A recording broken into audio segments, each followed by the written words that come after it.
No capítulo 9 do segundo livro de Samuel,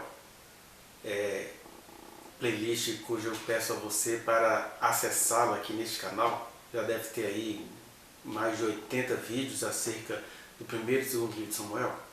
Neste capítulo 9 a gente vai ver um detalhe que Davi não havia esquecido. Davi tinha um amigo maravilhoso que era filho de Saul, que o treinou para a guerra, chamado Jonatas, e que morreu com Saul. E há muitas questões espirituais envolvidas nessa morte, porque Davi e Jonatas se amavam muito.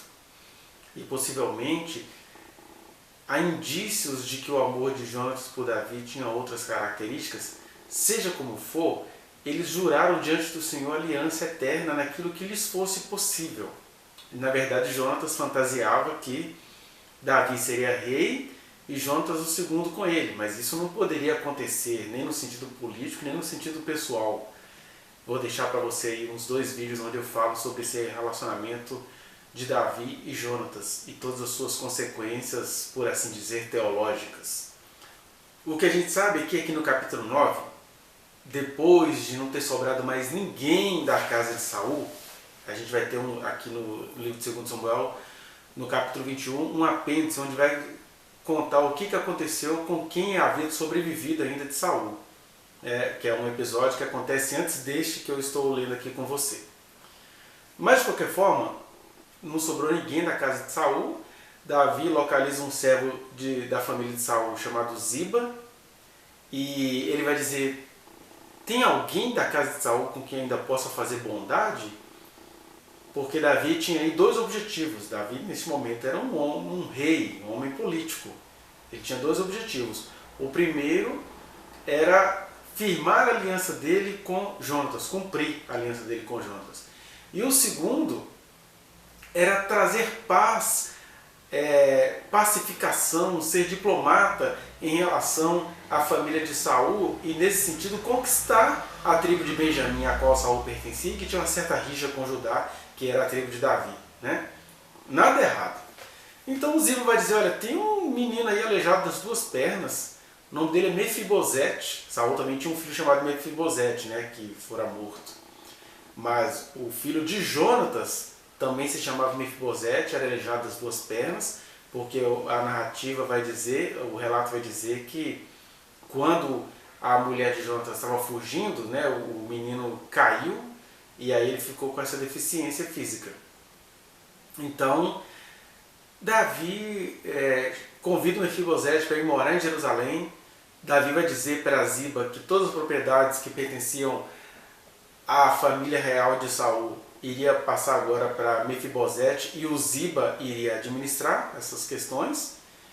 E o Mefibosete iria sempre comer à mesa com o rei, iria participar ali dos amigos íntimos do rei. Por amor a Jonatas, Davi iria fazer isso com o filho dele. A gente vai vendo então como que é importante na vida pública, na vida política, a gente ser parcimonioso, a gente saber fazer alianças, a gente saber conectar as coisas, ser ponte, ser pontífice, ser sacerdote nesse sentido. Davi estava tentando essa conciliação, seja para manter a sua aliança com Jonatas, seja para manter ou para estabelecer uma aliança com a tribo de Israel, Benjamim. Mas o que eu quero meditar com você aqui rapidamente é no versículo 8 desse capítulo 9, porque quando Mefibosete é convidado por Davi para comer a sua mesa, olha o que diz Mefibosete. Então se inclinou e disse, versículo 8 do capítulo 9, quem é teu servo para teres olhado para um cão morto tal como eu? Bom, aqui o que eu quero meditar com você rapidamente, que a gente poderia fazer muitas meditações acerca desse capítulo 9, mas vamos nos ater a isto. Primeiro, é importante essa diplomacia do rei Davi, porque o homem público tem de ter diplomacia em relação à coisa pública. Ele não tem de estar ali para estabelecer a sua vontade, ele tem de estar ali para estabelecer a paz, o amor, a ordem, muito diferente do que vem acontecendo no Brasil, quando o senhor presidente está se juntando às forças para dar um golpe contra o povo. Você não vê Davi em nenhum momento se ajuntando com as forças do seu país para dar um golpe contra o seu povo. Porque para o Bolsonaro, o povo é aquela turma que o adora ali na saidinha do Planalto. Mas o povo são essas mais de 200 milhões de pessoas que constituem o Brasil, a quem ele despreza. Ele só ama quem o ama, ele só governa para quem vai protegê-lo, ele se coloca como vítima universal, o mundo inteiro quer tirar o presidente do Brasil. Quem quer que queira fazer isso quer tirá-lo pelos absurdos que ele pratica, diferentemente de Davi, né? E eu fiquei pensando, né, algo está me preocupando porque eu estou vendo que esse presidente vai dar um golpe no país, diferentemente de Davi, ele vai dar um golpe contra os seus compatriotas. E aí ele fala umas coisas, né? Por exemplo, de ontem para hoje ele entrou no Supremo contra as medidas prudentes dos governadores querendo livrar a população dos vírus, né? Do vírus da Covid. Ele está entrando contra isso. E ao entrar contra isso, o que ele está fazendo? Ele está fazendo o processo diferente do que Davi fez aqui. Ele está criando divisão, porque ele já sabe que o Supremo vai negar esse pedido, porque o Supremo sabe que os governadores estão agindo na medida em que podem. A gente precisa temporariamente se isolar para o vírus não encontrar lugares aonde infestar mais rapidamente. Mas o que o Bolsonaro está fazendo? Ele está conversando com o seu gado, conversando com os seus fãs, conversando com gente ardilosa que votou nele. Para mim está constatado que nem todo mundo que vota em Bolsonaro é perverso, mas todos os perversos votaram nele. Então, torturador de animal votou em Bolsonaro, psicopata votou em Bolsonaro, quem quer caça esportiva votou em Bolsonaro, quem quer tomar a terra dos outros votou em Bolsonaro, quem quer surrupiar dinheiro público votou em Bolsonaro. E aí Jesus diz, né? Pelo fruto conhecereis a árvore. Ou seja, que homem é esse que ainda que se venda como cristão, como alguém que quer instituir a lei e a ordem, que homem é esse que atraiu o voto dos perversos? De maneira que nem todo mundo que vota em Bolsonaro é perverso, mas todos os que votaram em Bolsonaro, todos os perversos votaram em Bolsonaro, né? Preste atenção nisso. Não tem nenhum problema ter votado em Bolsonaro. A perversidade é você mantê-lo em seus erros, e aí os cristãos o têm mantido lá. Esse é o paralelo que eu posso fazer aqui entre Bolsonaro e Davi. Então, este presidente, que não é diplomata, que não quer governar com todos, ele quer governar só com quem o ama, ele só aceita ministro da saúde que faz a vontade ensandecida dele, porque ele não pensa no povo, ele pensa nele, nos seus desejos e nos desejos dos pastores macabros que têm funcionado como falso profeta, pastores dos quais ele acaba de perdoar dívidas bilionárias, né? E aí, você vê, né? Se o cara está atraindo a atenção dos pastores maus, dos comunicadores perversos, tudo isso é um caldo de perversidade. E de um lado você tem aí uma turma que nunca estudou e agora se levantou para defender esse governo do qual eles não entendem nada. Uma outra turma de intelectuais profundamente preconceituosos que vão defendê-lo porque Bolsonaro nunca vai tocar nos privilégios dele. Uma outra turma de crentes que entendem assim, só porque Bolsonaro é crente, eu vou pedir a Deus para sustentá-lo lá. E aí para o crente o que importa é que Bolsonaro está impedindo os gays de se manifestar, que essas feministas estão caladas. Então eles acham que por isso compensa ter um homem lá na presidência da República, mesmo que o país inteiro esteja caindo na miséria. E de outro lado você tem crentes que têm consciência, que têm intelectualidade, que poderia estar clamando ao Senhor, mas eles preferem, não vamos falar isso, não vamos nos abster. Eu acho que o Brasil está precisando disso. Então, todo esse caldo, todo esse mar faz emergir uma besta, uma das bestas históricas na história do Brasil, né? Por quê? Porque a besta ela surge exatamente dessa multidão de vontades e ela vai pervertendo mentes, vai pervertendo corações e vai mexendo nos poderes. E eu posso te dizer isso, o diabo está solto, o diabo está sequestrando consciências. E o diabo está, inclusive, tirando a força dos poderes, porque nós temos 3 poderes. E eu estava dizendo, Bolsonaro entrou ontem no Supremo, através da Advocacia Geral da União, ou talvez o seu ministro da Justiça. Entrou contra os governadores que estão agindo corretamente. O governo vai negar, o STF vai negar, o Bolsonaro vai usar o STF para dizer, para crescer diante do seu gado. Olha, eles não estão me deixando governar. Aí as Forças Armadas e a Segurança Pública estão todas pró-Bolsonaro, porque ele tem dado vida boa a essas Forças Armadas. Tanto é que ele foi flagrado, sei lá, há uns 2 meses, né, com essa historinha de leite condensado gasto em 15 milhões de reais em menos de um ano, 32 milhões de reais gastos em pizza no Ministério da Educação, 2 milhões de reais em menos de um ano gastos com chicletes. Isso tudo aponta para alguma lavagem de dinheiro, porque em um ano você gastar isso, tem alguma coisa muito errada aí. Mas é claro, nós sabemos que as forças de segurança do país têm entre os seus quadros pessoas milicianas que agem em corrupção há muitos anos e encontraram em Bolsonaro alguém para lhes proteger os crimes. Essa é a verdade, e Satanás pegou isso tudo para tomar conta do Brasil. E os crentes estão desatentos, né? E aí ele vai usar isso, eles não me deixam, então a gente vai ter que fazer um golpe. E hoje mesmo eu vi o Bolsonaro dando uma declaração dizendo que ele não concorda das pessoas ficarem em casa, porque agora as pessoas não podem mais tomar sol, porque tomar sol protegeria do vírus. Meu Deus, o homem vai elucubrando e vai falando com a insensatez da população. Porque na verdade o que a gente viu era a aglomeração nas praias. Aí ele joga esse argumento de maneira que o Bolsonaro ele tem uma sabedoria maligna. Ele sabe lombrar, ele sabe fazer charadinhas, ele sabe dobrar a mente de todo mundo, e enquanto isso ele vai dar um golpe, e o golpe que ele vai dar com as Forças Armadas não é a favor de mim, e nem de você, e nem do país. É um golpe em favor da sua turba, da sua milícia, né?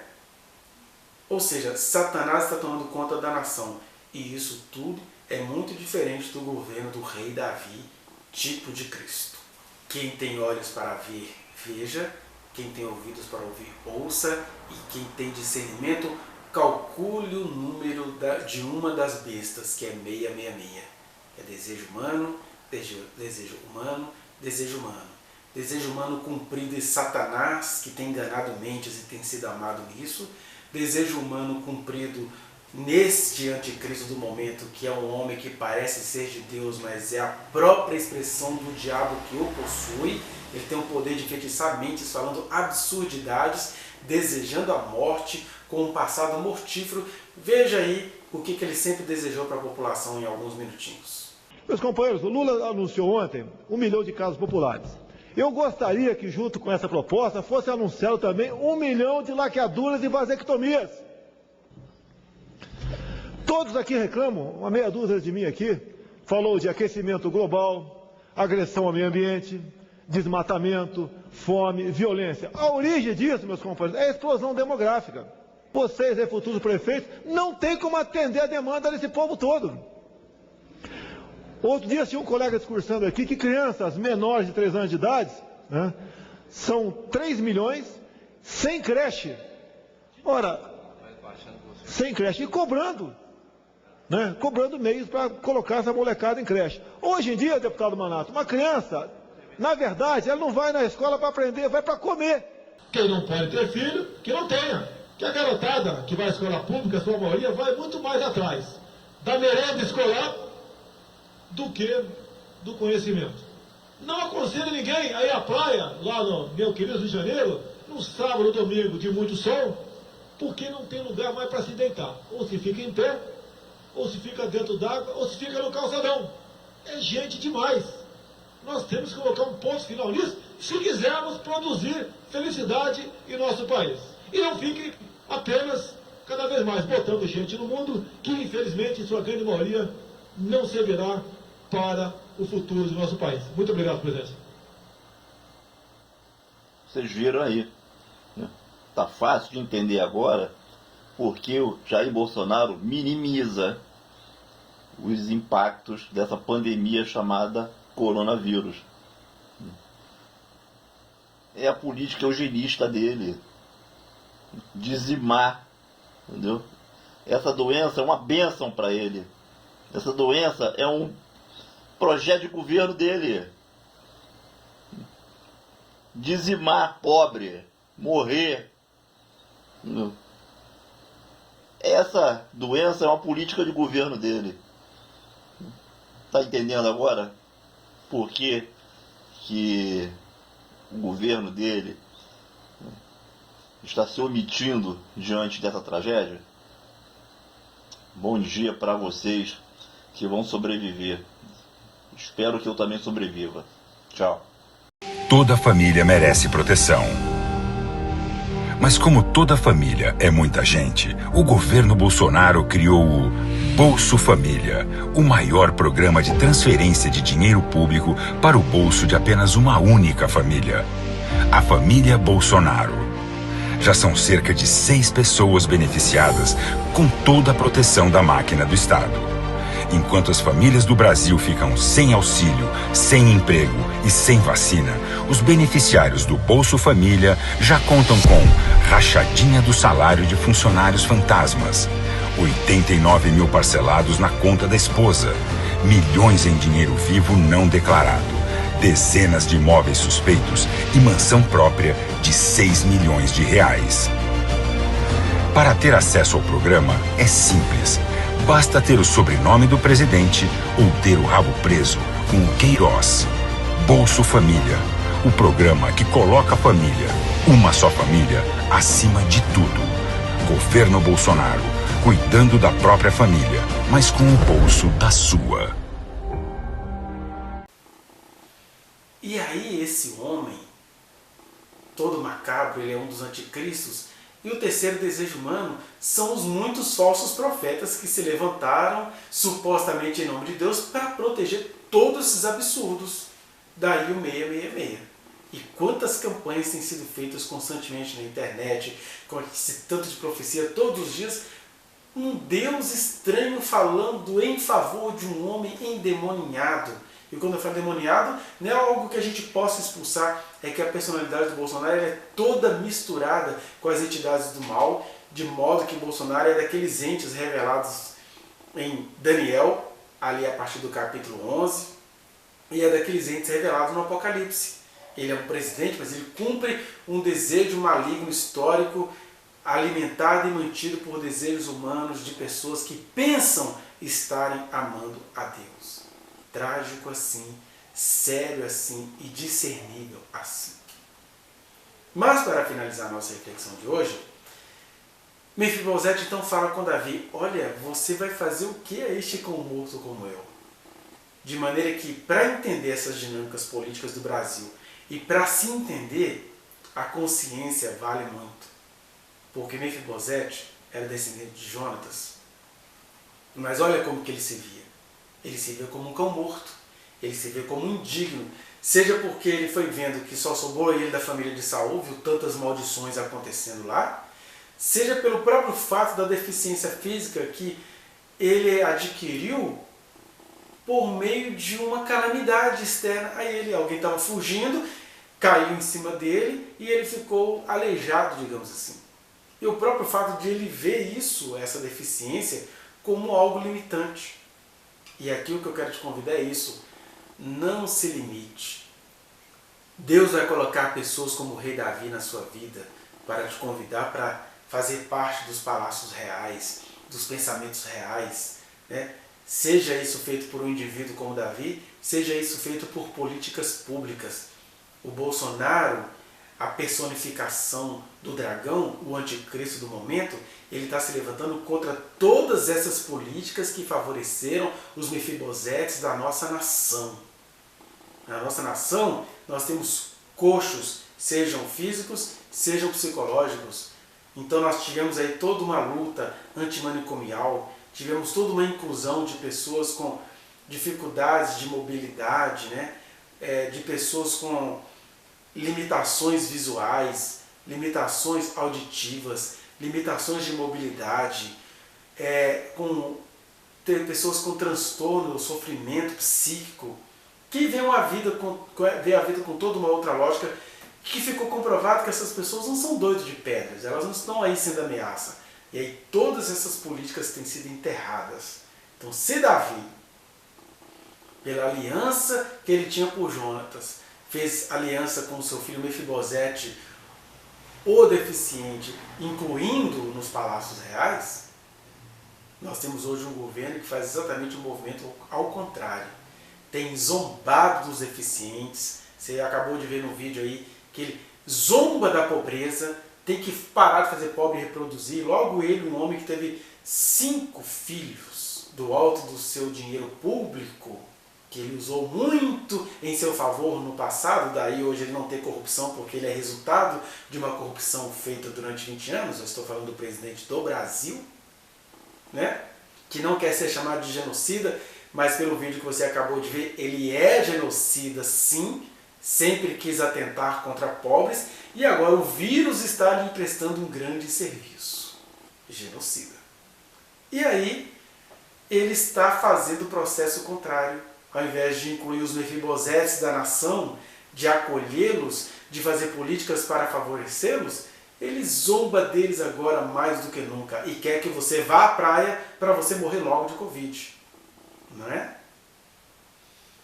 Pense nessas questões e ore ao Senhor. Senhor, faz-nos ter a mente e o espírito de Davi, que no tempo certo e na hora certa sabe acolher os mefibosetes. Porque se Bolsonaro não tem uma aliança a cumprir com Jonatas, como Davi tinha, Bolsonaro, eleito pelo povo, deveria ter uma aliança a cumprir em amor desse povo. Ele deveria amar a vida desse povo que o sustenta com suas rendas e seus impostos. Mas não. Ele é satanoso, cínico, ácido, engraçadinho, espertalhão e sendo conservado por um monte de adoradores da besta que acham-se adoradores de Deus. E isso é trágico. Mas quem tem olhos para ver, ouvidos para ouvir e discernimento para discernir, vai saber se prostrar diante do Senhor e terá estratégias e, por que não dizer, poderes para encarar isso. E o desafio está lançado. Que o Senhor te abençoe.